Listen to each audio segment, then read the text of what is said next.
Utah falls well below national trends when it comes to participation in full-day kindergarten. Studies show it's a smart idea, so why isn't the state paying for it? KSL investigator Daniela Rivera joins us with some new data tonight. Danielle, what'd you find?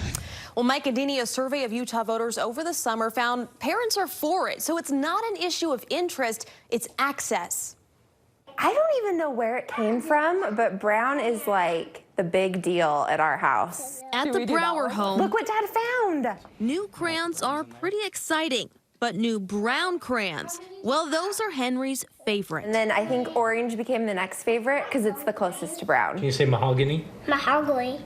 Henry is in preschool, and Ashley and David are trying to figure out what his days will look like when he starts kindergarten. We'd prefer full-day kindergarten, but because we can't get that, we'd be looking at half-day kindergarten.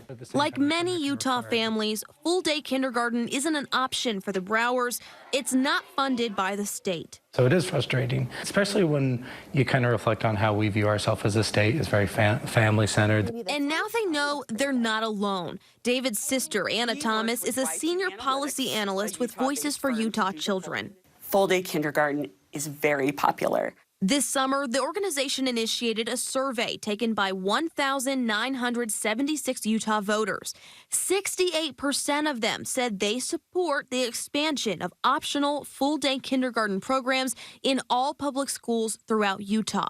And not only do they support it, but 69% said they'd pay an extra $5 in taxes annually to fund full-day kindergarten. There is much broader support for making sure every family actually has a choice about whether to participate in full-day kindergarten.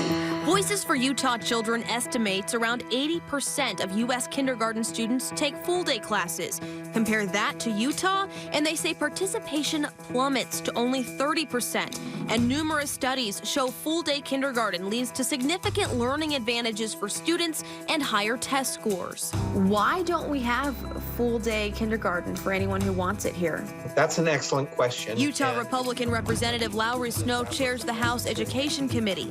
He said he's long been an advocate of expanding kindergarten, but has faced resistance. I think in Utah, we're still conservative, and the idea that we're taking children away from family and from the home for an extended period, and that wasn't necessary. The new data challenges that old narrative about Utah families. Our full day is at capacity, and we have parents that still want to be in full day. Jennifer Millett has taught both half and full day kindergarten classes over the last 20 years and seen the difference in results firsthand. Those students that are coming into full day are the lower students, but we are able to catch them up compared to their half-day students and even at times succeed what the other students are doing. She's now the kindergarten specialist in the Granite School District, which offered full-day classes to a quarter of its kindergarten population last year using grant money and federal funds.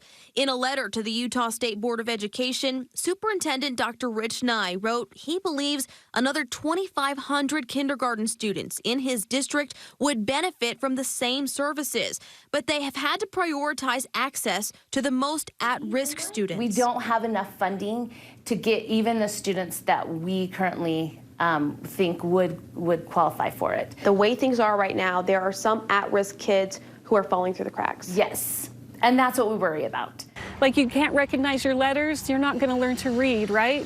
And you've got to have that foundation to set you up for success for your whole life. Christina Pexton is a mother of 5 and works with the Utah PTA. She wasn't always a supporter of full-day kindergarten. When they showed me the data that, like, these kids can perform like 2 times to 4 times better on these end-of-year testings when they're in full day versus a half day, that was totally eye-opening to me.